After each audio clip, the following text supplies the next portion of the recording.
C'est vraiment un privilège d'être de nouveau parmi ce groupe d'hispanophones ce matin. Je me demande si Jim enregistre. Oh oui, il est en train d'enregistrer. J'ai encore le disque que la petite chorale hispanophone avait produit lors de ma précédente visite ici, chez Frère Garcia. Il y avait ce petit cantique qu'il me chantait. Je ne me rappelle plus, mais oh, que j'aimais ce cantique-là. Ces enfants sont maintenant tous des adultes et ils sont mariés. J'ai de leurs nouvelles de temps à autre. Ce matin, quand je suis entré et que j'ai vu le petit Joseph, ça m'a vraiment fait un effet. J'étais très content de te voir. Et maintenant, voici un mot que je sais prononcer en espagnol. Voulez-vous l'entendre? Alléluia!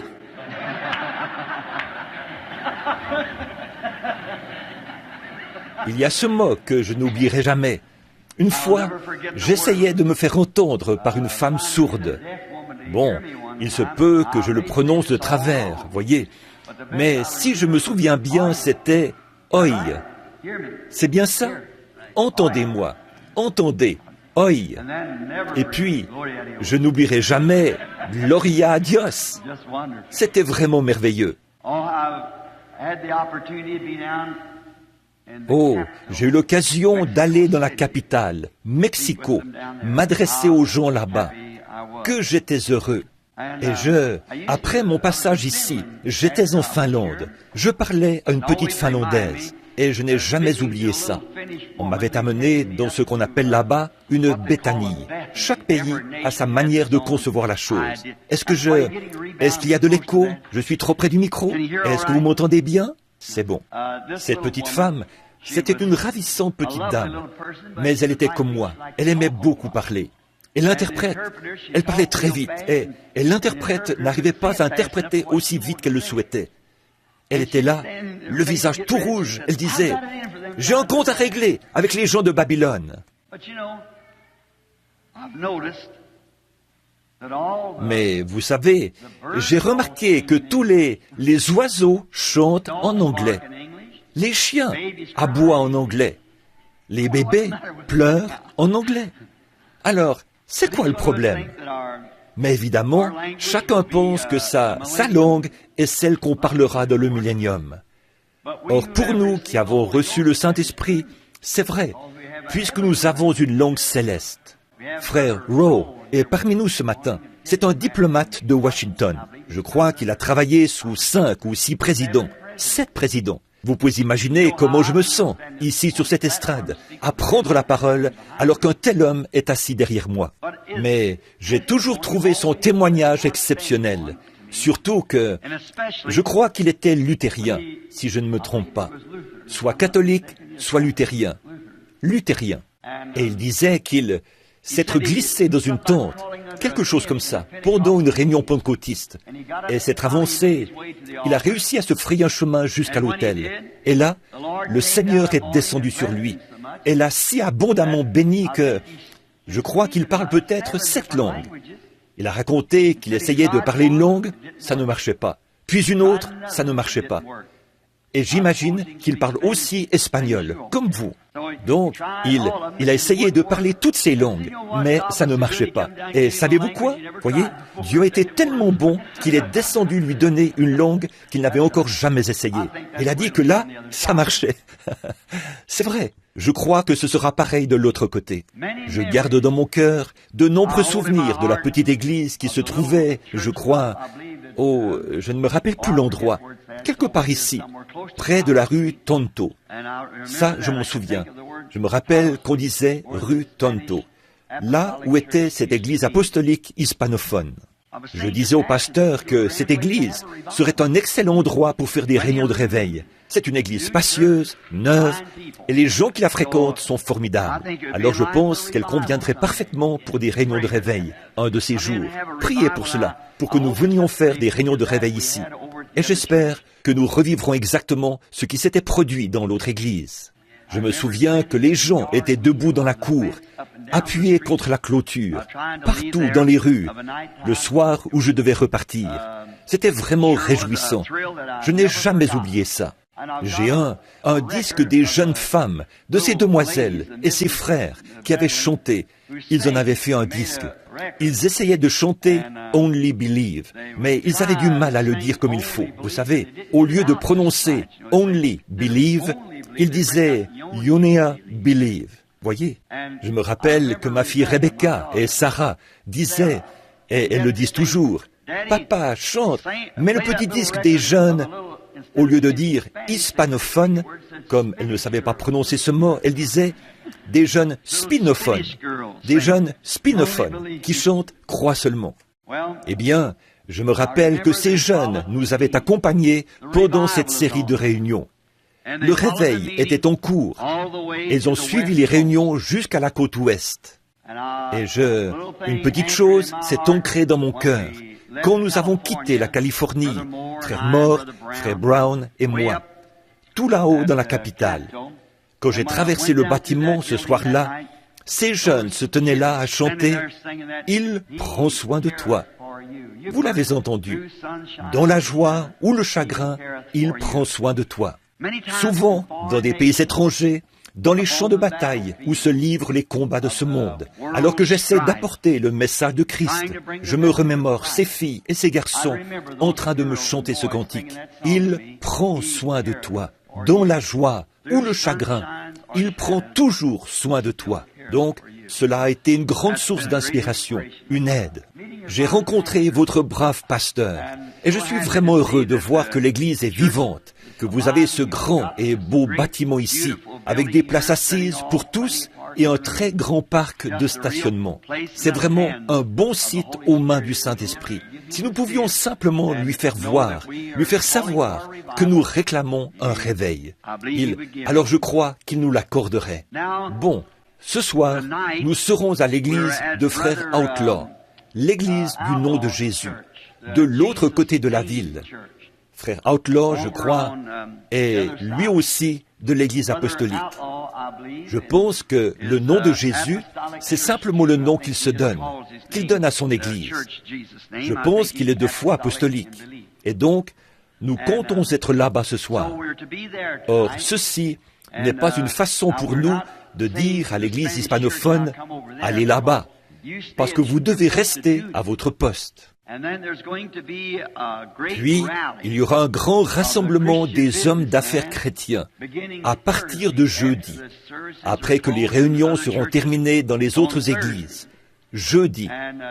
Lors de cette convention, il y aura de grands orateurs, comme Oral Roberts et un frère méthodiste qui vient de recevoir le salut, et qu'on dit être un orateur très énergique.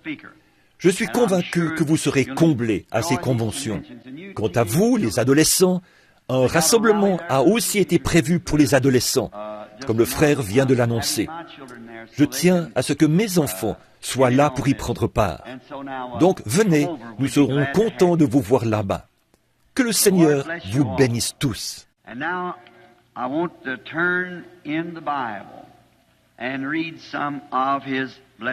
Maintenant, je voudrais ouvrir la Bible, lire quelque chose dans sa parole bénie. Ce matin, j'ai choisi quelques passages. Je ne prendrai qu'un moment, car je ne veux pas vous garder trop longtemps. L'un de ces passages se trouve dans 1 Samuel et l'autre dans Ésaïe. Je vais d'abord lire dans Ésaïe. Est-ce que vous m'entendez bien partout? Ces micros qui sont là, devant moi, me semblent très sensibles. Je ne sais pas pourquoi. Si vous entendez bien là-bas, dans la salle, levez la main. Parfait, parfait. Bon, je suis un tout petit peu enroué. Évidemment, j'ai beaucoup prêché. Depuis la fois où je suis venu au milieu de ce groupe de frères hispanophones, il y a environ 16 ans, je crois, peut-être 16 ou 17 ans, eh bien, je n'ai pas arrêté de prêcher. Or, à l'époque, je disais que j'étais fatigué. Et je le suis encore, mais je continue toujours, par la grâce de Dieu. Maintenant, prenons Ésaïe 40, le chapitre 40 d'Ésaïe, et aussi le chapitre 1, ou plutôt le chapitre 3 de 1 Samuel. Tenons ces passages prêts pour notre lecture de la parole. Et j'aimerais maintenant que nous courbions la tête un instant pour prier.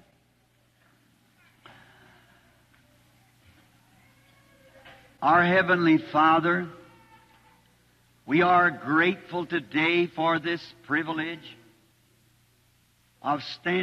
Notre Père Céleste, nous sommes reconnaissants aujourd'hui pour le privilège que nous avons d'être ici, dans ce merveilleux sanctuaire consacré à Dieu et destiné à son œuvre. Et nous savons que tes serviteurs se sont tenus derrière cette estrade, ou derrière cette chaire, maintes fois, avec une vie consacrée à ton service. Et tout ceci, ce matin, éveille des souvenirs d'un réveil qui en était à ses débuts, après que le Saint-Esprit était descendu sous la forme d'une grande lumière, semblable à une colonne de feu, et avait annoncé que le message se répandrait dans le monde entier. Et aujourd'hui, c'est un fait historique. Le message a enflammé de grands hommes comme Oral Roberts, Tommy Osborne, Tommy Hicks et bien d'autres après qu'ils l'ont vu. Et nous constatons que, grâce à nos efforts conjugués, le message a allumé des feux de réveil dans toutes les nations qui sont sous le ciel. Le message pentecôtiste. Nous te rendons grâce et te louons pour cela, ô Dieu puissant. Et aujourd'hui, nous te prions maintenant de disposer nos cœurs, les préparer pour le grand enlèvement qui, nous croyons, aura lieu bientôt. Et si nos cœurs ne sont pas prêts pour cela, ou pour toute autre chose que tu nous réserves, nous te prions de nous pardonner nos manquements et de nous parler par ta parole aujourd'hui. Bénis le pasteur de cette Église, ainsi que les diacres, les administrateurs et tous les laïcs, les membres. Bénis cette petite chorale, le pianiste et les musiciens. Bénis tous ceux qui franchiront les portes de ce lieu. Qu'ils repartent changés chaque fois, un peu plus près de toi qu'ils ne l'étaient en entrant. Accorde-le, Père, et qu'il en soit ainsi ce matin même, car nous le demandons au nom de Jésus. Amen. Maintenant, dans le livre d'Ésaïe, au chapitre 40, nous lisons « Consolez, consolez mon peuple, dit Dieu. Prononcez des paroles de consolation au cœur de Jérusalem et criez-lui que sa servitude est finie, que son iniquité est expiée, qu'elle a reçu de la main de l'Éternel au double de ses péchés. Une voix crie, préparez au désert le chemin de l'Éternel, aplanissez dans les lieux arides une route pour notre Dieu. Que toute vallée soit exaucée, que la montagne et la colline soient abaissées, que les coteaux se changent en plaine et les défilés étroits en vallons. Alors la gloire de l'Éternel sera révélée, et au même instant toute chair la verra, car la bouche de l'Éternel a parlé. Maintenant, dans le livre de Samuel, 1 Samuel au chapitre 3, je veux lire les versets 1, 2 et 19. Le jeune Samuel était au service de l'Éternel devant Élie. La parole de l'Éternel était rare en ce temps-là. Les visions n'étaient pas fréquentes. En ce même temps, Élie, qui commençait à avoir les yeux troubles et ne pouvait plus voir, était couché à sa place. La lampe de Dieu n'était pas encore éteinte, et Samuel était couché dans le temple de l'Éternel, où était l'arche de Dieu. Alors l'Éternel appela. Il répondit, « Me voici. »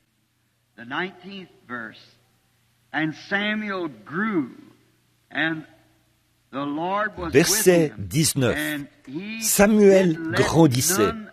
L'Éternel était avec lui, et il ne laissa tomber à terre aucune de ses paroles.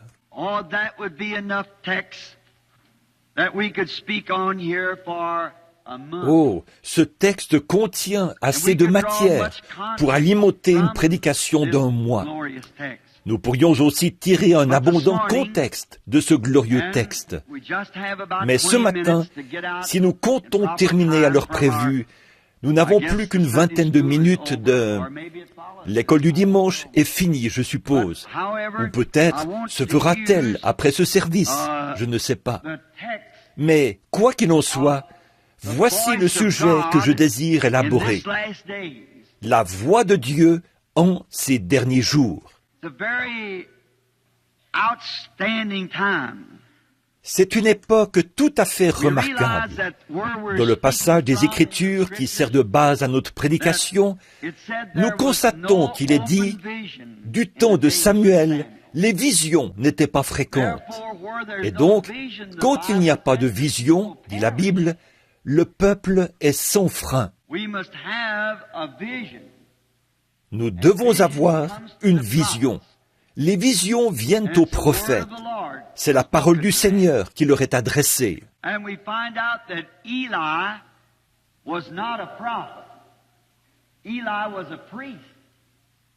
Et nous voyons qu'Élie n'était pas prophète. Élie était sacrificateur. Il se faisait vieux. Il commençait à avoir les yeux troubles, de sorte qu'il n'arrivait plus à se déplacer facilement. Et c'était un homme grand et corpulent. Il s'était mis à négliger l'œuvre de l'Éternel.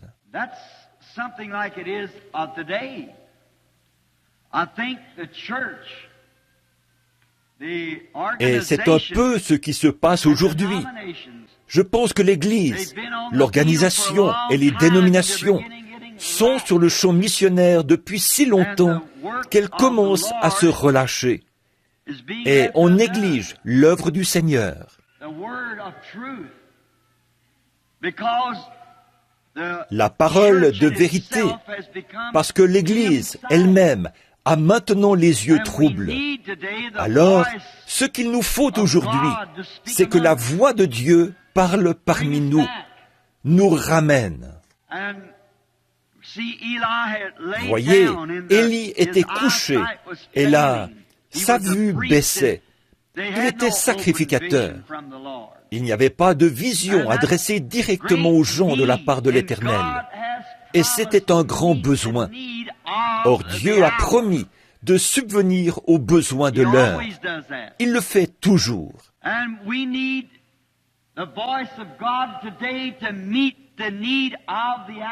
Et aujourd'hui, nous avons besoin que la voix de Dieu subvienne aux besoins de l'heure, qu'elle relève le défi du temps dans lequel nous vivons.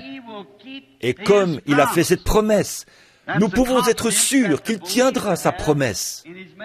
Voilà la confiance que le croyant a en son Créateur. Il a promis de subvenir à ce besoin.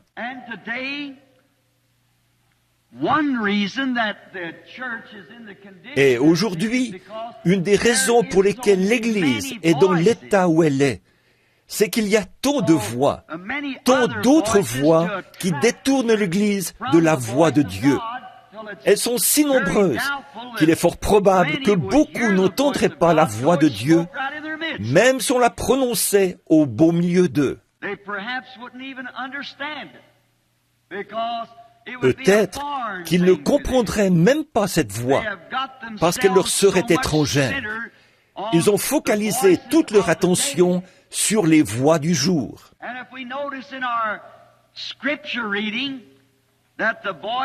Et si nous remarquons dans le passage que nous avons lu, il est dit que la voix de Dieu leur était étrangère. Et c'est de nouveau le cas aujourd'hui, alors que la voix de Dieu, il y a tant d'autres voix.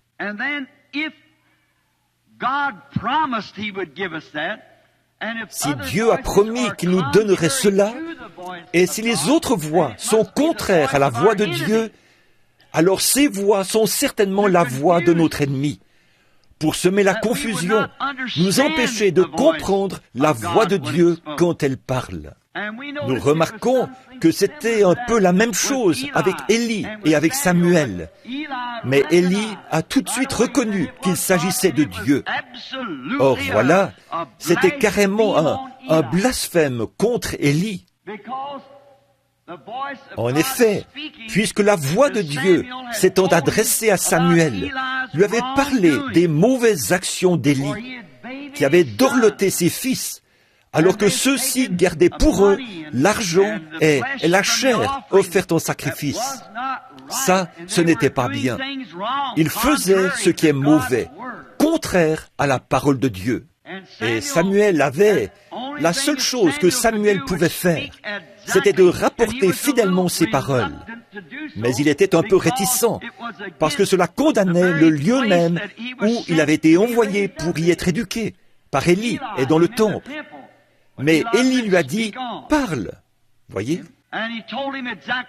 Et Samuel lui a dit exactement ce qui allait arriver, que Samuel, ou que les jours d'Élie étaient terminés en tant que sacrificateur, parce que Dieu avait parlé, et il transmettait là son message par le prophète Samuel. Il avait eu une naissance très particulière, avait été consacré au Seigneur dès son enfance. Il était encore enfant, Dieu lui a parlé, et il le préparait pour un travail qu'il allait faire plus tard. Et les jours d'Élie tiraient à leur fin.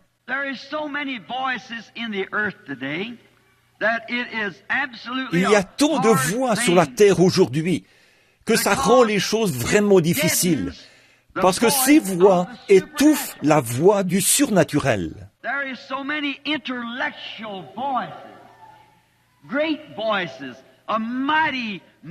Il y a tant de voix intellectuelles, les grandes voix de puissants intellectuels qui, par leur intellect, ébranlent même les nations.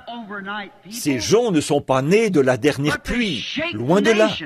Ils ébranlent des nations, amènent de grandes organisations à collaborer ensemble, dans de grandes campagnes, et on en met plein la vue.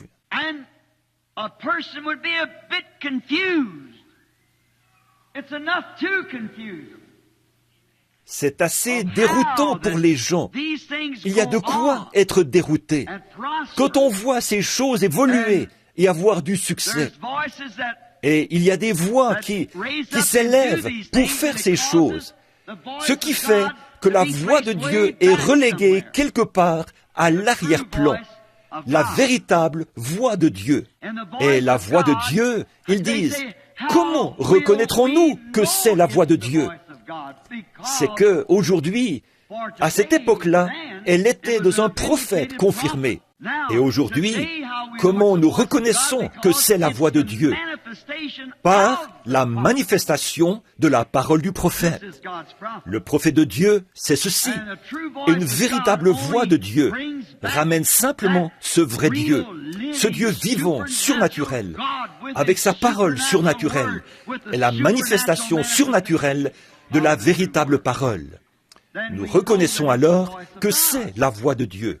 En effet, et c'est sûr, il y a tellement d'autres voix dans les autres sphères que cette voix est presque étouffée. Mais souvenez-vous-en, elle brillera, elle retentira, elle le fera.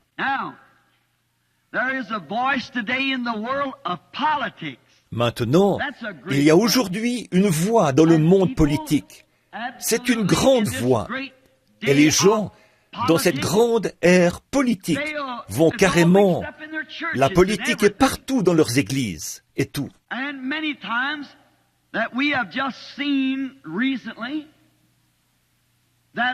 Souvent, et c'est ce que nous avons vu récemment, la voix de la politique résonne en fait plus fort que la voix de Dieu dans les églises.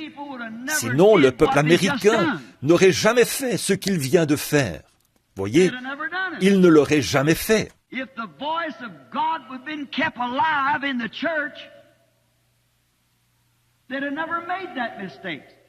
Si on avait gardé la voix de Dieu vivante dans l'Église, les gens n'auraient jamais commis cette erreur-là. Mais sur la terre aujourd'hui, la voix de la politique résonne tellement plus fort que la voix de Dieu, au point que les gens ont vendu leur droit d'aînesse chrétien pour un plat de popularité, d'instruction et de pouvoir politique.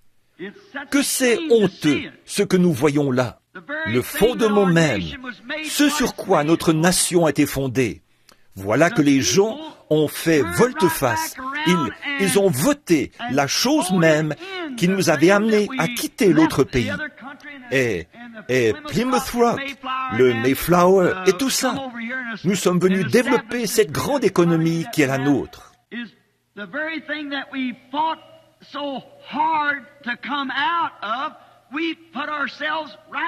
Et la chose même dont nous étions sortis au prix de tant de luttes, d'un coup, nous sommes retournés nous mettre sous son grappin, parce que la Bible a dit qu'il en serait ainsi. Le système d'Élie, le sacrificateur à la place du prophète. Le prophète, c'est la parole. Et le sacrificateur, c'était l'Église. Et c'en est au point que ce relâchement atteint un tel degré que la parole est maintenant étrangère aux gens. Ils n'y comprennent rien. Alors, on a beau la prononcer, ils n'y comprennent rien, parce qu'on ne leur a pas appris à la reconnaître. Paul a dit, si la trompette rend un son confus, qui se préparera au combat? Les gens ont appris à écouter la voix de l'Église, la trompette de l'Église. Il y a plus de gens qui viennent à notre école du dimanche qu'à toutes les autres. Ça ne veut rien dire. Il y a plus de membres dans notre dénomination que dans toutes les autres. Nous sommes la plus grande de toutes les dénominations. Voyez, voilà le genre de voix que les gens ont appris à écouter. Ils sortent dans les rues pour témoigner aux gens, les faire adhérer. On les fait adhérer par dizaines de milliers, lors de grandes campagnes. Qu'est-ce qui les intéresse? Nous avons la plus grande église. Nous avons la plus grande assemblée. Nous avons l'école du dimanche qui compte le plus de membres. Le maire de la ville vient à notre église. Tout ça, c'est peut-être bien. Mais si cette même église n'a pas appris à reconnaître la voix de Dieu, la trompette de l'évangile, alors, ça sert à quoi? Et quand survient quelque chose, comme ce qui est survenu au sein de notre gouvernement, qu'est-ce qui s'est passé? L'Église, comme elle ne connaissait pas la voix de la trompette, elle n'a pas su quoi faire. Devant les grandes promesses de prospérité et l'entrée en scène d'un géant intellectuel, les gens ont foncé tête baissée, la chose même que la Bible avait prédite. Voilà, ils l'ont implantée. Voyez, c'est une voix politique. Et c'est là la preuve que cette voix l'a emporté sur la voie religieuse. Autrement, ils n'auraient jamais fait ce qu'ils ont fait. La voix de l'Évangile. En effet, on nous promet plein de trucs. On nous promet la prospérité. Et nous l'aurons sans doute. Mais tout ça, c'est sans importance pour le croyant. Prenez l'Épître aux Hébreux, au chapitre 11. Écoutez Saint Paul parler de ces gens qui, à leur époque, allaient çà et là, vêtus de peau de brebis et de peau de chèvre, dénués de tout, n'avaient pas où aller, ne pouvaient pas entrer dans la ville. Je lisais quelque chose au sujet du concile de Nicée, où les grands points de débat ont été soulevés. À Nicée, Rome, 300 ans après la mort de Christ, lors du grand concile de Nicée, alors que la merveilleuse Église avait pris position pour la vérité et réclamait la Bible. Or, les convertis romains de la première Église de Rome y avaient introduit des dogmes, comme Noël, par exemple. Noël, eh bien, Christ n'est pas plus né le 25 décembre que moi. En effet, les collines de la Judée étaient enneigées, et c'est en contradiction avec toutes les autres prophéties de la Bible. Il est né au printemps, comme le sont tous les agneaux. Pourquoi est-il né dans une étable plutôt que dans une maison? Il était un agneau. Pourquoi ne s'est-il pas précipité vers l'autel ou vers son autel où il était crucifié à la croix, il était mené à la croix. On mène la brebis à l'abattoir. Il était un agneau. Alors, il est né à la période où naissent les agneaux. Mais voyez-vous, pour ce faire, ils ont célébré l'anniversaire du dieu Soleil. Et dans le système solaire, le Soleil, pendant 5 jours, du 20 décembre au 25 décembre, il n'y a presque pas de mouvement du Soleil. La durée du jour se rallonge quotidiennement, un tout petit peu. Elle s'allonge encore et encore, jusqu'à atteindre son apogée en juillet. Et en décembre, elle diminue pour atteindre le jour le plus court. Et au cours de cette brève période du 20 au 25, il y avait le cirque romain et la célébration de l'anniversaire du dieu Soleil.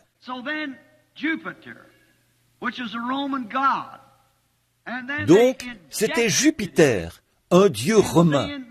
Et ils ont introduit cela en déclarant « Nous jumellerons les anniversaires du Fils de Dieu et du Dieu Soleil pour en faire une seule grande célébration. » Quelle contradiction! Et, ils y ont introduit tellement de choses.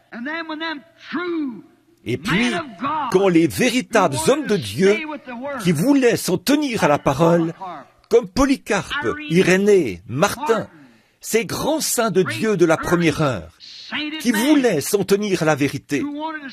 Quand on a convoqué le concile de Nicée, quelques-uns de ceux qui avaient été complètement rejetés, ces prophètes qui sont arrivés du désert pour prendre part à ce concile, ils n'avaient pour vêtement qu'une peau de mouton. Cependant, ils connaissaient la parole du Seigneur. Mais la popularité, pendant ces 15 jours de politique avide de sang, a passé outre à cela. Après quoi nous avons connu l'âge des ténèbres, qui a duré 1000 ans, voyez. Mais Dieu a promis que cette trompette sonnerait de nouveau. Le peuple écoute toujours la véritable voix de la parole. Examinez toujours ce que vous faites par la parole. La voix de la politique.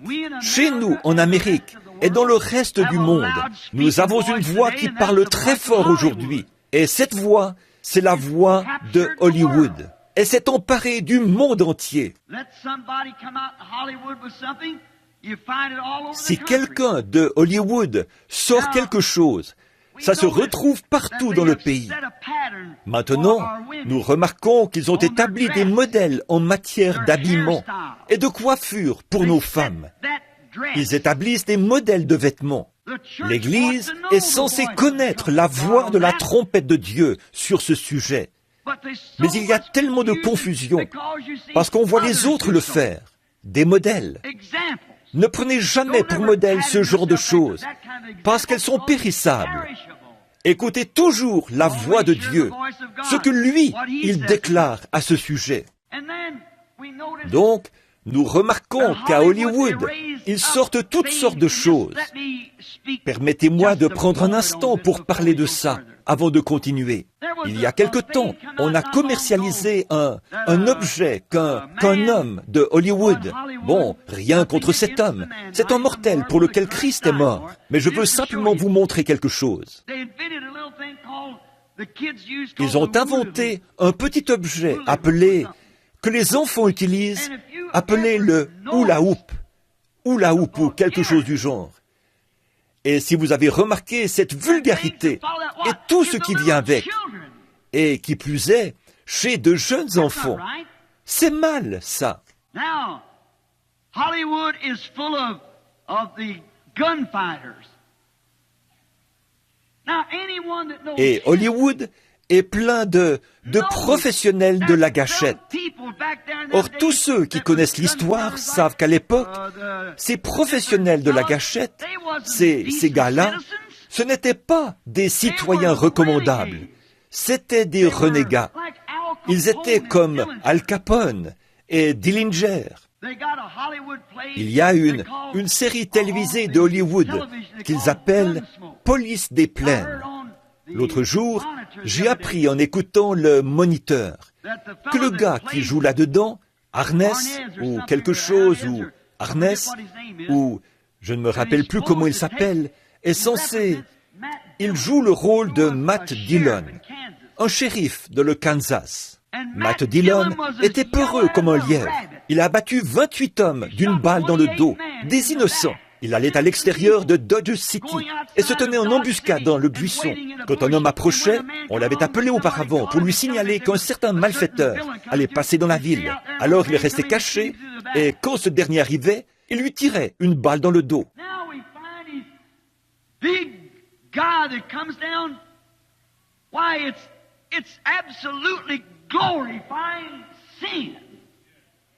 Et le voilà qui rentre comme un héros. Eh bien ça, c'est glorifier le péché, absolument. Mais les petits-enfants de notre pays peuvent vous en dire plus au sujet de Matt Dillon qu'au sujet de Jésus-Christ. Les magasins d'articles à petit prix et le rayon des vêtements sont pleins de petites armes jouets et de petits chapeaux qu'on peut acheter partout. Il n'y a pas de mal à porter ça, mais j'attire simplement votre attention, voyez-vous. Alors le monde du commerce profite de ce genre de choses pour se faire des millions de dollars. Nous avons ce que nous appelons la Saint-Patrice. Nous avons ce que nous appelons des fêtes religieuses. Et le monde du commerce en profite pour se faire des millions de dollars. La fête des mères, c'est des bouquets de fleurs. Pourtant, chaque jour devrait être un jour où on honore sa mère. Si elle est âgée et qu'elle est quelque part, allez la voir. Ça vaudra plus que toutes les fleurs que vous pourriez lui envoyer, ou quoi que ce soit d'autre. Voyez, mais ils en profitent. C'est une voix, et nous fusionnons avec cela. Ce n'est vraiment pas bien, mais que peut-on y faire? Voyez, nous sommes juste... J'essaie de mettre en évidence un fait, de vous dire quelque chose, ce que je crois. La voix se fait rare, la voix de Dieu.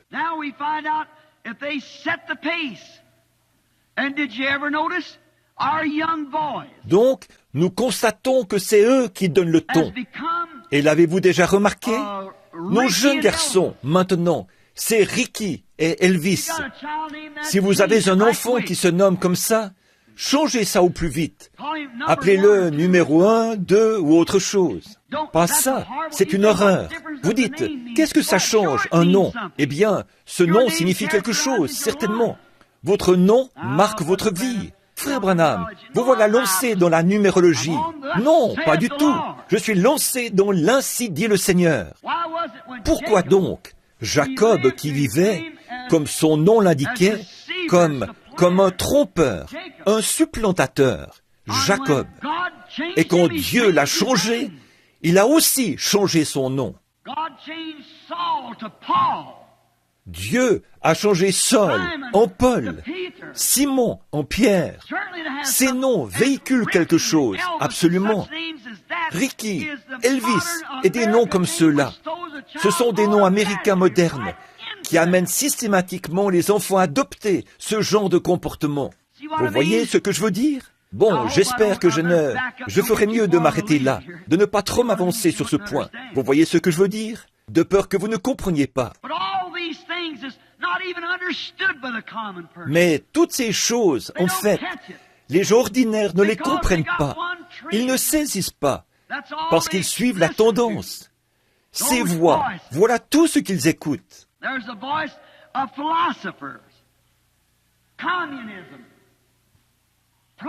Il y a la voix des philosophes, du communisme. On fait des promesses qu'on ne peut pas tenir. Malgré cela, une bonne partie de la population américaine est envahie par le communisme.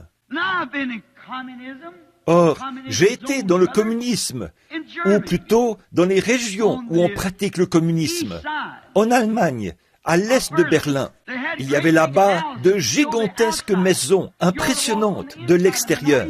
Allez donc faire un tour à l'intérieur de ces maisons. Elles ne sont même pas achevées. Il s'agit là d'une économie de façade. Ils cherchent à s'imposer par ces choses. est en Russie, le berceau du communisme. Or, il y a de nombreuses années, je n'étais qu'un jeune prédicateur à l'époque. Il y a, disons, 33 ans, quand le nazisme, le fascisme et le communisme ont paru. J'ai dit, je le dis au nom du Seigneur, ils finiront tous dans le communisme. Mais y avez-vous jamais songé? Dieu nous a laissé une voie de sortie. Il suffit de l'accepter. Il n'y a qu'1% de la population russe qui est communiste. 1%. Mais c'est ce 1% qui gouverne. 1% du communisme, ou plutôt 1% de la population russe est communiste. Mais c'est eux qui gouvernent. Et de même, Hollywood n'est qu'un seul endroit, mais c'est eux qui gouvernent.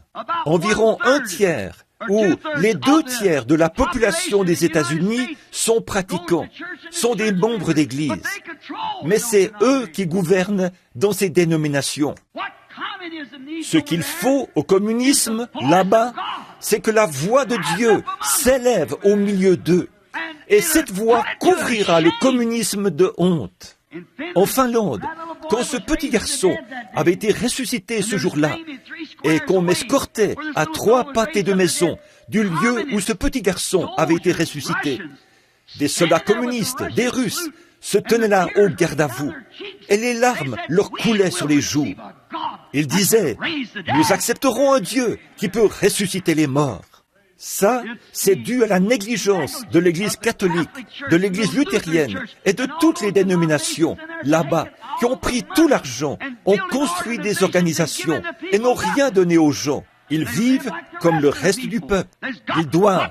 Ce qu'il faut à la Russie, c'est un prophète qui entre en scène avec la parole du Seigneur, qui pourra fermer cette bouche-là. Alors, les autres 90% prendront le contrôle. Ce qu'il faut à l'Amérique, c'est la voix du prophète de Dieu qui pourra se tenir debout et condamner Hollywood, condamner toutes ces choses au nom de Jésus-Christ. Et l'Église du Saint-Esprit prendra alors le contrôle. Il y a trop de confusion, voyez, trop de voix contraires qui s'y opposent. La voix de l'Église, chacune d'elles réclame plus de membres. Les baptistes les veulent tous pour eux seuls. Les méthodistes les veulent tous pour eux seuls. Les presbytériens de même. On voit tout ça. Et les catholiques, on dirait qu'ils vont tout rafler. Et effectivement, ils le feront. C'est exactement ce que déclare la voix de Dieu dans cette Bible. Ils régneront. Mais le Dieu très haut finira par régner. Un jour, les saints prendront le contrôle. La Bible dit, ils prendront le contrôle. Une très grande multitude de voix. Puis, il y a la voix du faux prophète. Ça, c'est une voix terrible. Un homme qui se dit prophète. Bien évidemment, un prophète est un prédicateur. Dans l'acception moderne, le mot prophète s'emploie pour parler d'une personne qui prêche sous inspiration. Voilà un homme qui se lève et se dit prophète, mais qui renie la parole de Dieu, qui renie la vérité de Dieu. Il y a tellement de voix. Tout à l'heure, un frère était là dehors. Il m'a fait signe pour m'indiquer où entrer, ici. Mais il s'est certainement demandé pourquoi j'ai continué tout droit dans la rue, avant de faire demi-tour pour revenir. Frère, si vous êtes ici, j'étais en train d'écouter quelque chose que disaient nos amis de couleur, les Noirs.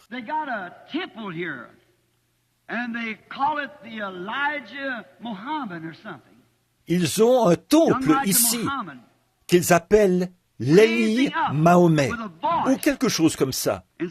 Les jeunes Élie Mahomet. Ils font entendre une voix. Ils déclarent être la voix qui fera sortir les gens de race noire de ce chaos.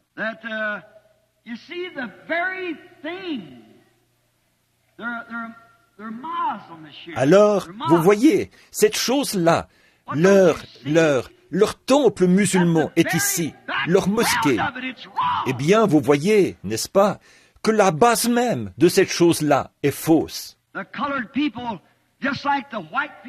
Les gens de race noire, tout comme les gens de race blanche, de race brune ou de race jaune, ce qu'il leur faut, ce n'est pas de retourner au mahométisme, mais à Christ, au principe même qu'enseigne la Bible. Le mahométisme s'oppose à la parole. Or, une fois, j'ai eu le privilège de conduire 10 000 mahométans à Christ.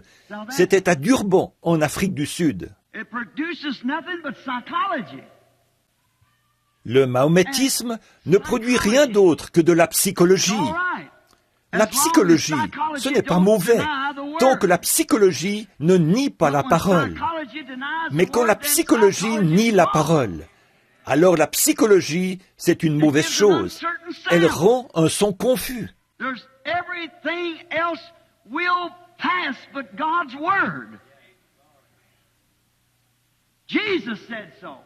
Tout le reste passera, tout sauf la parole de Dieu.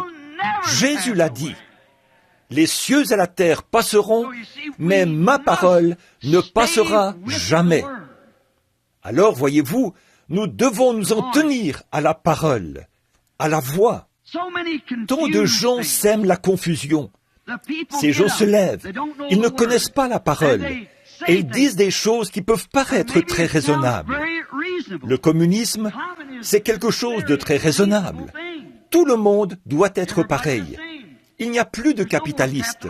Tous sont communistes. Vous êtes-vous déjà arrêté pour réfléchir à ça? Constater que le communisme, c'est un faux réveil? Et où est-il allé chercher son modèle pour tout ça?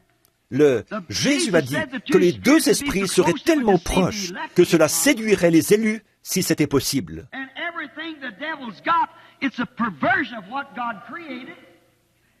Et tout ce que le diable possède est une perversion de ce que Dieu a créé. Le péché, c'est la justice pervertie. Un mensonge, c'est la vérité déformée. L'adultère, c'est une perversion de l'acte que Dieu nous a prescrit. Toute incrédulité est une perversion de la foi. Il faut obligatoirement nier la vérité pour pouvoir accepter la perversion. Voyez, mettez de l'ordre dans ces voies, éprouvez-les par la parole, et voyez si elles correspondent à la vérité. Oh, nous pourrions parler de ces voix d'aujourd'hui, indéfiniment, mais notre temps est écoulé. Mais voilà, il y a tellement de voix que les gens ne savent pas quoi faire. Les méthodistes finissent par écouter un prédicateur baptiste. Ils se rendent là-bas, ils restent un moment, et ils vont ensuite chez les luthériens. Et il y a différents groupes chez les pentecôtistes aussi. L'un va vers celui-ci, l'autre vers celui-là. Puis, on fait la navette. Cela montre que vous n'êtes pas stable. Écoutez sa voix à lui. La voici, inscrite sur papier.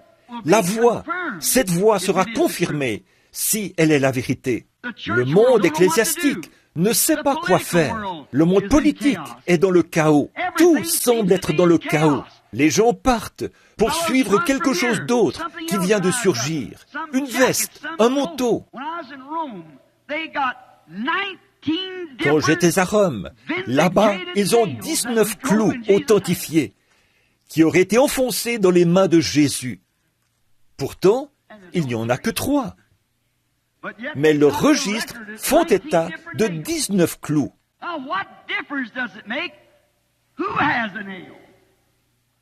Bon, mais ça change quoi de savoir qui a le clou? Christ ne nous a jamais laissé des clous à adorer. Il nous a laissé le Saint-Esprit par sa parole. Voici les signes qui accompagneront ceux qui auront cru. Ils auront le clou originel, voici les signes qui accompagneront ceux qui auront cru. Ils feront partie de la dénomination que j'ai fondée. Il n'en a fondé aucune. Voyez-vous combien cette voie est contraire? Mais voici les signes qui accompagneront ceux qui auront cru. En mon nom, ils chasseront les démons. Voilà la parole. Ils parleront de nouvelles langues. Ils saisiront des serpents. Et ceux-ci ne leur feront point de mal. S'ils boivent quelques breuvages mortels, il ne leur fera point de mal. S'ils imposent les mains malades seront guéris. Alors, regardez ces choses, plus toutes les autres Écritures, tout cela réuni.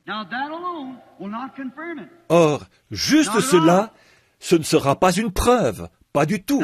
C'est là que nous, les pentecôtistes, nous faisons fausse route. Jésus n'a-t-il pas dit, « Plusieurs viendront à moi en ce jour-là.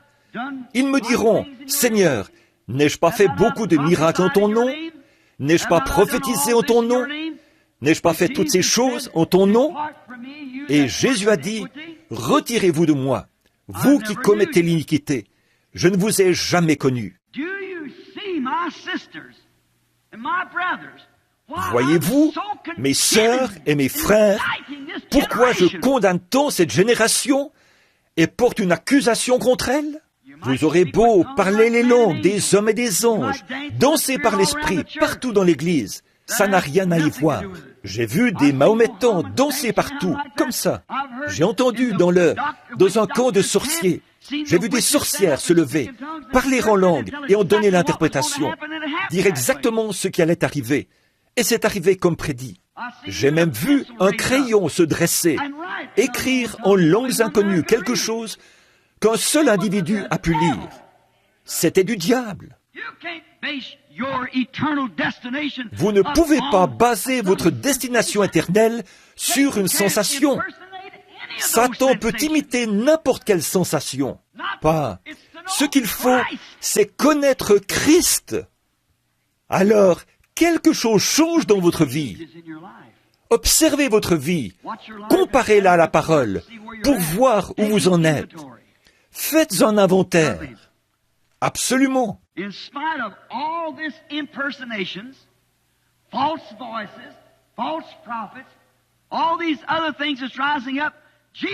Malgré toutes ces imitations, ces fausses voix, ces faux prophètes, toutes ces autres choses qui s'élèvent, Jésus a quand même dit, malgré tout cela, si quelqu'un entend ma voix et me suit, il est la parole.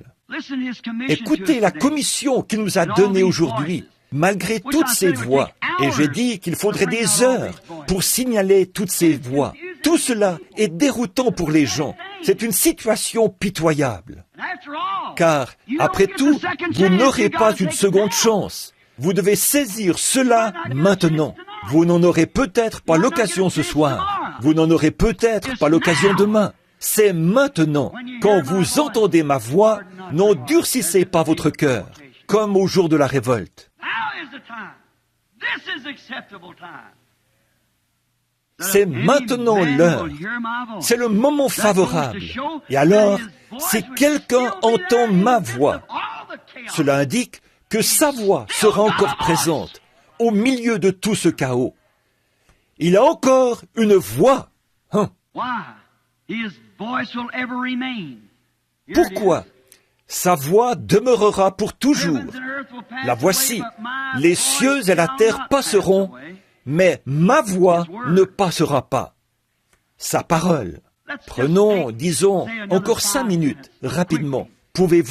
Êtes-vous d'accord de rester encore 5 minutes ou quelques minutes? Bon, je vais me dépêcher. Prenons juste quelques cas de personnes qui ont entendu cette voix et qui y ont obéi. Voyons comment elle les a fait agir, ce qu'elle leur a fait accomplir. Là, je vais laisser de côté un bon nombre de passages de l'Écriture, afin d'en venir directement à vous. Voyons comment elle a transformé leur vie et celle de tous ceux qui les côtoyaient. Comment ils sont alors devenus le drôle d'oiseau, ce que nous appelons un drôle d'oiseau. Tous les hommes qui ont cru en Dieu étaient toujours considérés comme de drôles d'oiseaux. En effet, si vous suivez la tendance du monde, il y a quelque chose qui ne va pas chez vous. Pour être chrétien, il faut nécessairement être un drôle d'oiseau, car tous ceux qui vivent pieusement en Jésus-Christ seront persécutés par le monde. Il était dans le monde, et le monde a été fait par lui, et le monde ne l'a point connu. Bon, je vais me dépêcher. Écoutez bien, nous allons conclure.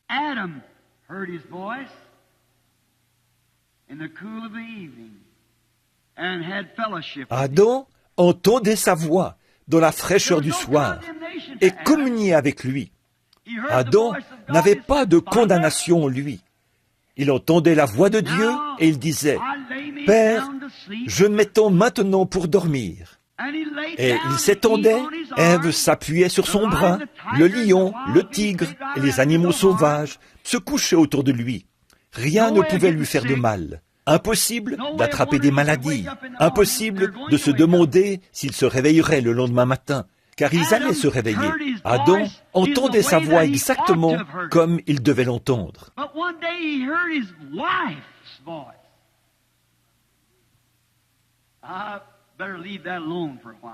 Mais un jour, il a entendu la voix de sa femme. Je ferais mieux de laisser ça de côté un moment. Mais il a écouté la mauvaise voix. C'était pourtant sa femme, le lien le plus étroit qu'il avait sur terre. Pourquoi ne lui a-t-il pas dit, comme Job, « Tu parles comme une femme insensée » ? S'il l'avait fait, toute la race humaine serait vivante et non mourante. Cela a changé le destin des êtres humains et le cours du temps.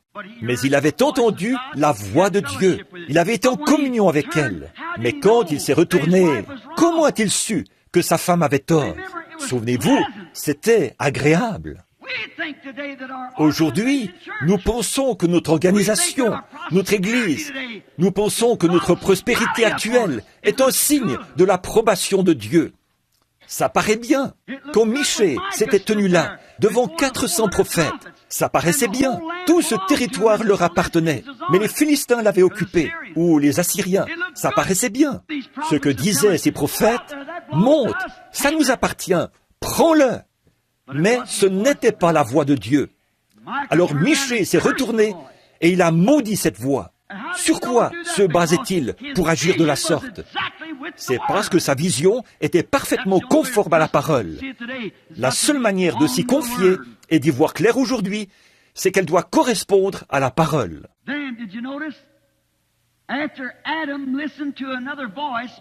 Et avez-vous remarqué ceci ? Après qu'Adam a écouté une autre voix que la voix de Dieu, celle de sa propre femme. De même, l'Église écoute la voix de son organisation, qui injecte dans les gens des credos au lieu de la parole, qui leur permet de vivre comme bon leur semble, pourvu qu'ils aillent à l'Église et qu'ils soient membres d'une Église. Voilà, c'est tout ce qui compte. Le lien le plus étroit que le croyant a sur terre, pour eux, c'est l'Église. Mais pour le croyant, le vrai croyant, le lien le plus étroit qu'il a, c'est le Saint-Esprit, c'est la parole de Dieu. Alors, on voit qu'Adam s'est rendu compte de sa situation et il a entendu la voix de Dieu appeler de nouveau, alors qu'il était vêtu de feuilles de figuier. Mais c'était une voix de condamnation. Pourquoi as-tu fait cela ?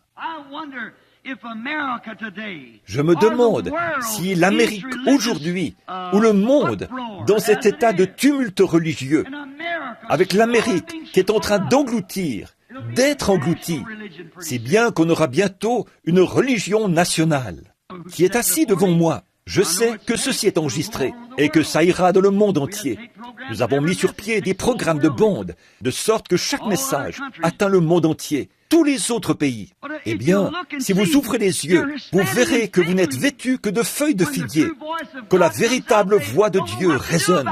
Les gens ne savent pas comment réagir. C'est déroutant. Ils ne savent pas ce qu'il faut faire. Rapidement, Noé a entendu la voix de Dieu. Elle s'apprêtait à lui sauver la vie. Il a alors suivi les instructions et s'y est tenu. Si quelqu'un entend la voix, maintenant, écoutez, saisissez très bien ceci. Ne le manquez pas. Si quelqu'un entend la voix de quelque chose, et s'il est démontré que c'est bien la voix de Dieu, que c'est l'heure, et qu'elle sort de cet homme, alors les cieux et la terre passeront, mais cette parole ne peut pas passer. Noé a entendu la voix, et il a condamné le monde, et on lui a ri au visage, parce que son message ne cadrait pas avec leur réalisation scientifique. Mais la pluie est tombée et a détruit le monde entier. Voyez, sa voix s'est fait entendre, et la semence se trouvait là. Ça a été pareil dans tous les âges. Samuel, consterné quand il a entendu la voix de Dieu, car il allait devoir condamner Élie, cet homme qu'il avait éduqué, cet homme qui avait été un père pour lui, qu'il avait élevé et nourri. Frères ministres, puis-je me permettre? Les ministres, très souvent, à cause de leur dénomination et de leur credo, des papiers qu'ils ont en poche, que leur a remis leur papa, l'organisation qui les a éduqués, les a nourris, les a élevés, et leur a attribué un poste dans l'Église, leur a confié une assemblée. Ils sont obligés de plier l'échine devant ce qu'enseigne cette organisation. Voyez, quelle horreur pour un véritable serviteur de Dieu d'entendre la voix de Dieu et d'être obligé de retourner vers cette même organisation mère pour dire « Vous êtes condamnés pour avoir rejeté cette parole ». C'est vraiment quelque chose. C'était difficile pour Samuel, mais il était prophète. Il était obligé de le faire. Que ça blesse ou non, peu importe. Il devait quand même le faire. Moïse a entendu la voix de Dieu. Il était bourré de théologie. Il en connaissait tous les tenants et les aboutissants. Mais cela a échoué. Il a entendu la voix de Dieu. Moïse n'a plus jamais été le même. En fait, personne n'est plus jamais le même. Il se pourrait que vous entendiez de vos oreilles cette voix parler. Mais quand vous l'entendez dans votre cœur, cette voix parler, voyez, alors vous l'entendez vraiment. On ne voit pas avec son œil, on regarde avec son œil et on voit avec son cœur. En voyant quelque chose, vous dites « je ne le vois vraiment pas ». Vous voulez dire que vous ne le comprenez pas. On n'entend pas avec ses oreilles, on entend avec son cœur. Très souvent, vos oreilles entendent la véritable voix de Dieu et cela glisse comme l'eau sur le dos d'un canard. Mais quand vous entendez vraiment, vous entendez avec votre cœur. Malgré toute la théologie que Moïse avait, il n'avait pas entendu la voix de Dieu.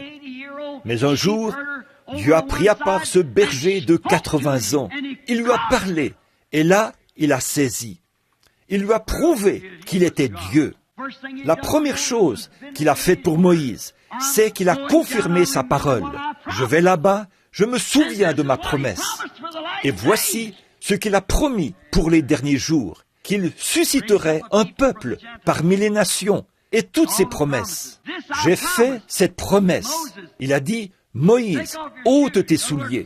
Autrement dit, fais preuve de respect. Maintenant, jette ton bâton par terre. Et un morceau de bois sec du désert est devenu un serpent. Moïse l'a saisi et il est redevenu ce qu'il était. Voyez, il a reconnu que c'était Dieu, parce que Dieu avait déclaré, la parole de Dieu, la parole qu'il prononçait, avait déclaré, jette par terre le bâton que tu as à la main. Ça, c'est la parole de Dieu. N'essayez pas de faire la même chose. Ça, ce n'est pas la parole que Dieu vous a adressée. C'est la parole que Dieu a adressée à Moïse. Voici la parole que Dieu vous a adressée. Jette ce bâton par terre. Il s'est transformé en serpent. Il a dit, eh bien, tu as peur de ce serpent? Saisis-le par la queue. Et il est redevenu comme avant. La parole que Dieu lui avait adressée. Qu'est-ce qu'il a fait? Dieu a confirmé sa parole. Il y a quelques mois, j'ai reçu un appel. Il y a environ un an, plus d'un an. Une jeune femme était au bout du fil, en compagnie d'un prédicateur baptiste et d'un prédicateur pentecôtiste. Elle a dit, « Frère Branham, le Seigneur a fait de moi une prophétesse. » J'ai dit, « C'est bien. » Elle a dit, « Vous savez, on m'a dit que vous avez rendu témoignage, déclaré que mon ministère venait de Dieu. » Voyons, il n'aurait pas pu faire une telle chose. C'est contraire à la parole. J'ai donc dit, « Madame, c'est une erreur. Je ne vous connais même pas. » Et le prédicateur baptiste, je l'ai écouté. J'ai écouté le prédicateur pentecôtiste. Elle a dit, « Eh bien, je fais des réunions ici. » Elle a ajouté, « Le Seigneur accomplit de grandes choses. » J'ai dit, « J'en suis reconnaissant. » Elle a dit, j'ai dit, « Jusqu'ici, est-ce qu'il vous a dit quelque chose ?» Elle a dit, « Oui, j'ai un grand programme en vue. » J'ai dit, « Merveilleux. » J'ai dit, « Alors, quel est votre programme ?» J'ai dit, qu'est-ce que le Seigneur vous a dit? Il a dit, va à Phoenix, en Arizona, à telle date, et là je te donnerai la mine d'or du Hollandais perdu. Tu prendras l'or qui s'y trouve, et tu parraineras des missionnaires dans le monde entier. Or, nous savons tous que la mine du Hollandais perdu est une légende. Alors, il l'a dit. J'ai dit, eh bien, je vais vous dire comment savoir si c'est de Dieu ou non. J'ai dit, soyez là-bas ce jour-là. Si vous trouvez effectivement la mine du Hollandais perdu, alors ça vient de Dieu.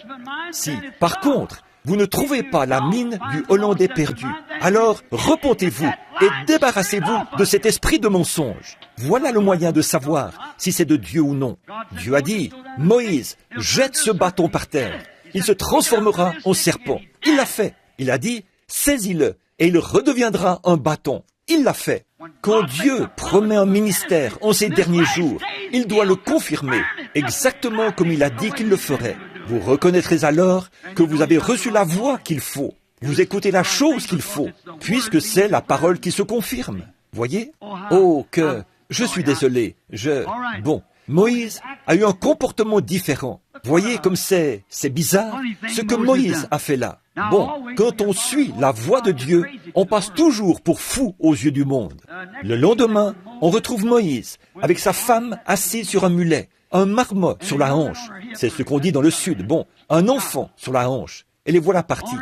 Ce vieillard à la barbe pendante comme ceci, son crâne chauve qui luisait, un bâton à la main, en menant un ânon. Il se dirigeait vers l'Égypte aussi vite qu'il le pouvait. Quelqu'un lui a demandé, « Moïse, où vas-tu? Je descends en Égypte, prendre le contrôle. » Alors qu'il avait échoué en tant que jeune homme, qu'il avait échoué en tant que militaire. Voilà qu'il descendait prendre le contrôle là-bas.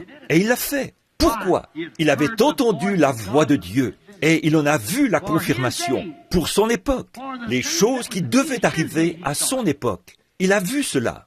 Paul, un pharisien prétentieux, bourré au possible de théologie. Mais un jour, il a entendu la voix de Dieu. Il a vu une colonne de feu et il a reconnu qu'il y avait là quelque chose de différent. Cela a changé sa vie. Peu importait combien de pharisiens, combien de Gamaliel, ou tous ceux qui pouvaient crier à Paul, « Tu te trompes, tu te trompes !» Paul avait entendu la voix de Dieu.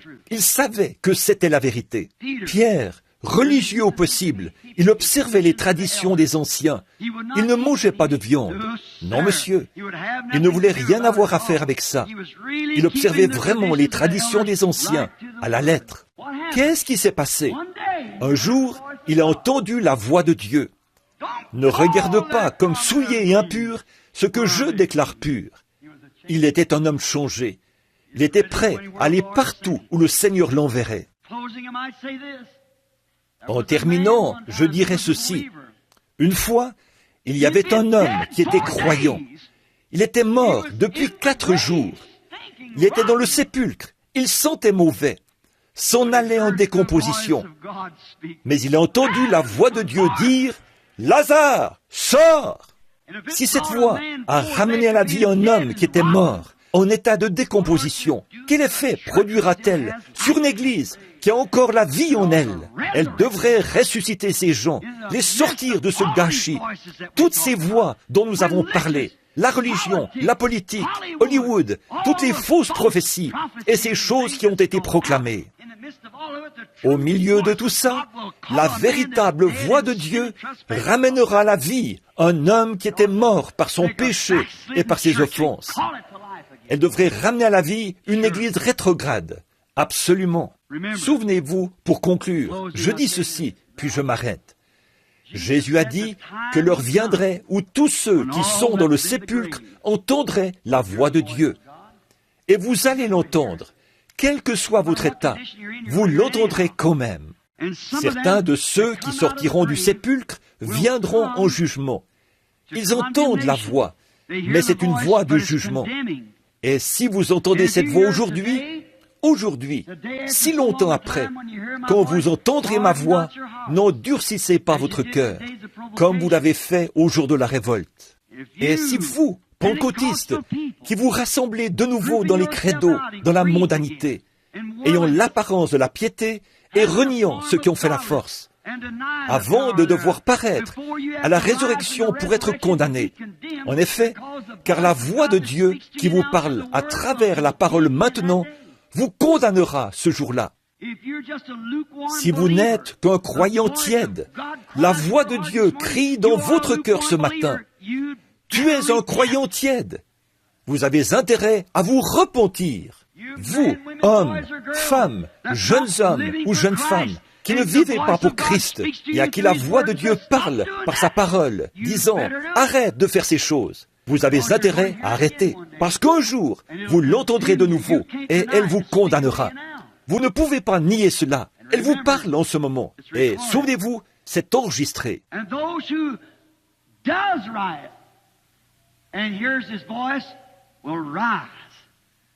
Et ceux qui font le bien et qui écoutent sa voix se lèveront. Ce sera la justice, la gloire, le ciel. Donc, vous entendrez la voix de Dieu un jour ou l'autre. Peut-être parle-t-elle doucement dans votre cœur ce matin, vous disant de vous détourner du chemin que vous suivez, de retourner à Dieu. Maintenant, souvenez-vous, cette voix qui parle à votre cœur sera enregistrée au ciel. Un jour, quand Jésus appellera, alors tous ceux qui sont dans les sépulcres, tous, bons et méchants, ressusciteront. Et cette même voix murmurera de nouveau à votre oreille, à Phoenix, en Arizona, un certain dimanche matin, pendant que le prédicateur qui vous avait retenu très longtemps prêchait sur la voie. Je vous ai parlé, à vous, les femmes, je vous ai dit de laisser pousser vos cheveux, de ne plus porter de vêtements indécents. À vous, les hommes, je vous ai dit d'abandonner le mensonge, la cigarette. À vous, les prédicateurs, je vous ai dit de revenir à la parole de Dieu. Vous voyez ce que je veux dire? C'est vrai. Cette douce voix dit, c'est peut-être vrai. Même si je devais venir comme Nicodème, je m'efforcerais de venir à lui. Je viendrai à lui, j'irai quelque part dans le désert et je dirai, Seigneur Dieu, me voici, change-moi maintenant, façonne-moi à ton image. Revenez à la parole. Si vous voyez qu'à un certain endroit, vous avez dévié de la parole, revenez-y tout de suite, parce que la solidité d'une chaîne se mesure à son maillon le plus faible. Et s'il y a quelque aspect de votre vie où vous avez abandonné le commandement de Dieu pour servir une tradition, c'est là que votre chaîne se brisera. Quelle que soit votre solidité dans les autres aspects, tenez la main immuable de Dieu. Prions.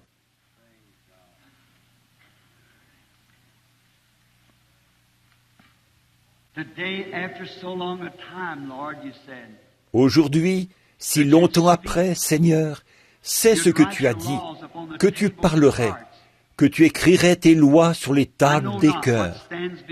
Je ne sais pas ce qui est devant moi. Tout ce que je peux faire, c'est prendre ta parole et la répondre. Elle tombera certainement sous une pierre quelque part.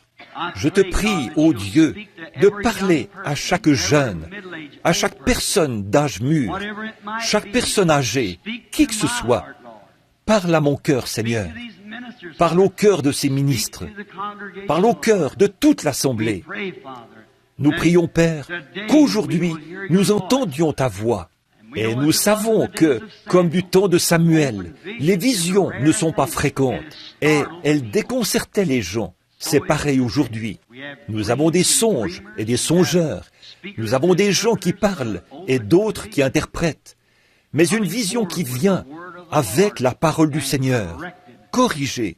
Nous prions, Père Céleste, que cette voix qui criait dans le désert préparait le chemin du Seigneur. Et nous croyons que le Saint-Esprit émet cette voix encore aujourd'hui. Préparez-vous pour la venue du Seigneur. Et cette voix semble ô combien étrange, parce que tant d'autres voix l'étouffent et l'écartent, mais elle est très agréable aux oreilles de ceux qui l'entendent. Je prie que le Saint-Esprit fasse maintenant son œuvre dans chacun de nos cœurs, pendant que nous avons la tête inclinée, et, je l'espère, le cœur aussi.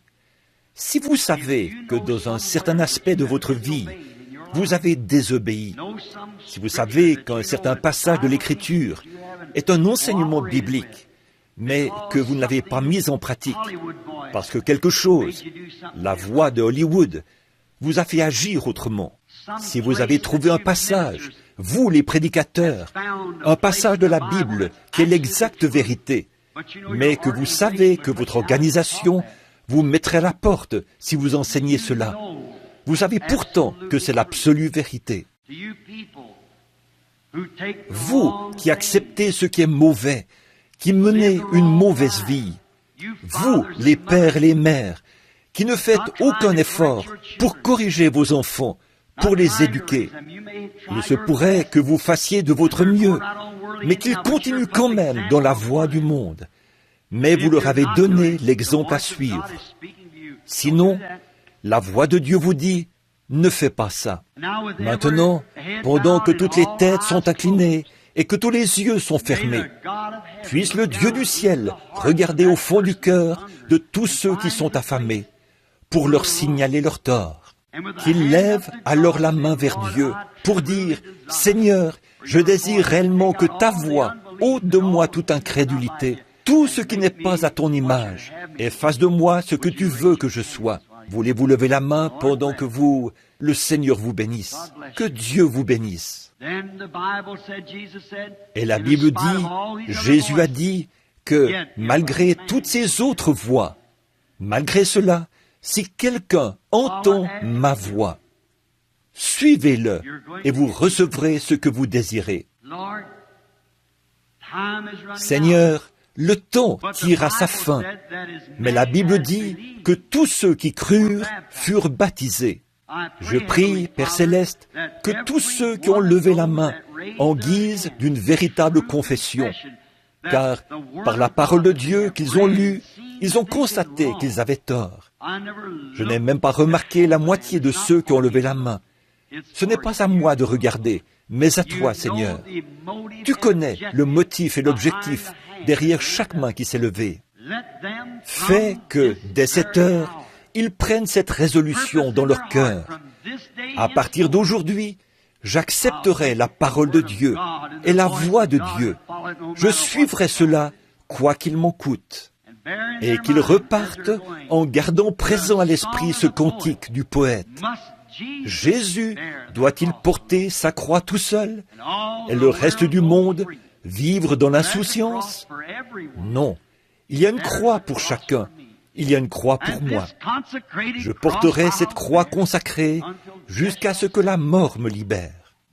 Alors, quand la voix de Dieu se fera entendre, je ressusciterai, revêtu de sa justice, car j'aurai suivi sa voix, la voix de sa parole. Seigneur, je te les confie maintenant au nom de Jésus-Christ. Maintenant, pendant que nous avons la tête inclinée et que vous faites votre confession et prenez votre engagement, je suis captivé par ce petit garçon assis là qui secoue la tête en tous sens. Et une voix a été adressée à l'Église. Je suis l'Éternel qui guérit toutes tes maladies. C'est une voix qui se trouve dans l'Église. Alors, tous ceux d'entre vous qui ont besoin de guérison, vous qui menez une vie consacrée à chaque parole de Dieu, qui savez ce qui est bien et qui avez besoin de guérison, si vous voulez bien lever la main, levez la main. Seigneur, j'ai besoin de guérison. Très bien. Maintenant, gardez cette voix dans votre cœur. Je suis l'Éternel qui guérit toutes tes maladies. Souvenez-vous, une fois que la parole a été prononcée, elle doit s'accomplir. Jésus a dit, dans Marc 11, 22, « Si vous dites à cette montagne, ôte-toi de là, et que vous ne doutez pas en votre cœur, mais croyez que ce que vous avez dit arrivera, ce que vous avez dit vous sera accordé. » Alors, chacun à sa façon maintenant, courbez la tête, faites votre confession. Seigneur, je crois ta parole. J'entends ta voix me dire que tu es le même hier, aujourd'hui et éternellement. Je vais descendre imposer les mains à cet enfant, parce qu'il est trop jeune pour comprendre tout ça. Ce précieux petit garçon qui a à peu près la même taille et le même âge que mon petit Joseph. Et je veux que vous soyez tous en prière. Priez. Seigneur, j'entends ta voix. Je crois. Père Céleste, nous t'amenons cet auditoire afin que tu guérisses leur corps. Et voici, Seigneur, un pauvre petit enfant assis ici. Il a attiré mon attention tout au long du message. Je voyais un de ses parents assis là, tenant ce petit enfant. Through medical science, there's not a hope for the little guy. There is a voice of God that rides over everything. And as this church joined together to make every commandment that I know how to do, the rest belongs to you, Father. I'm walking down and laying hands on that child. Du point de vue médical, il n'y a pas d'espoir pour ce petit. Il y a une voix de Dieu qui prime sur tout. Alors, avec cette Église réunie, je veux accomplir de mon mieux tous les commandements, sachant que le reste t'appartient, Père. Voici, je descends imposer les mains à cet enfant.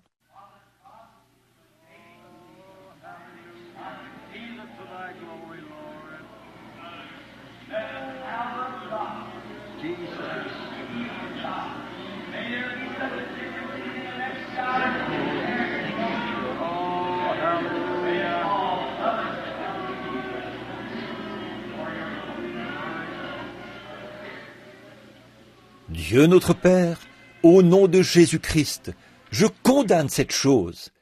Que la puissance de Dieu, la guérison de Dieu, que d'ici 5 minutes, il y ait un grand changement en lui. Que tous ces gens viennent à Dieu pour ta gloire. Heavenly Father, you gave the promise. That's Père all I Céleste, know. You tu gave as the donné promise. cette promesse. C'est tout ce que je sais. It has been Tu as donné done. cette promesse. It's been said. Cela If a you été say fait, to this, conformément and à ces mots. saying to every Si vous devil dites à of cela, sickness or affliction alors je that's dis bind à in this tous hour, les démons de maladie that's bind ou in these d'affliction people, qui every lient cet spirit of auditoire, unbelief, qui lient ces gens, à I'm tous saying, les esprits d'incrédulité, depart from the people, je dis, in the name of quittez Jesus ces Christ. gens au nom de Jésus-Christ. Now we know it is written. Nous savons que cela a été écrit, et maintenant, cela a été dit. Alors, qu'il en soit ainsi, pour l'honneur et la gloire de Dieu. C'est au nom de Jésus-Christ que cela a été demandé. Maintenant, vous qui pouvez croire et qui croyez, quoi qu'il arrive, ça n'a pas besoin d'être apparent. La semence est tombée là. Cette petite chose à l'intérieur de vous, cette voix, parents de cet enfant, quel que soit l'état de votre enfant, croyez-vous que la semence de Dieu est tombée dans votre cœur, que votre garçon guérira, et tous les autres, vous qui priez les uns pour les autres, croyez-vous que la semence de Dieu est tombée dans votre cœur, ma maladie est terminée? La prière de la foi a été prononcée pour vous. Alors, enfoncez bien ce poteau. Et si jamais Satan essayait, souvenez-vous de ceci. Ce dimanche matin, où j'étais dans cette église hispanophone, la prière de la foi a été prononcée pour moi. Et Dieu a fait cette promesse. La prière de la foi sauvera le malade, et Dieu le relèvera. Cela doit s'accomplir. Le croyez-vous? Dites Amen. Que Dieu vous bénisse. Maintenant, je remets le service à frère Rose ici, je suppose. Frère Joel Rose.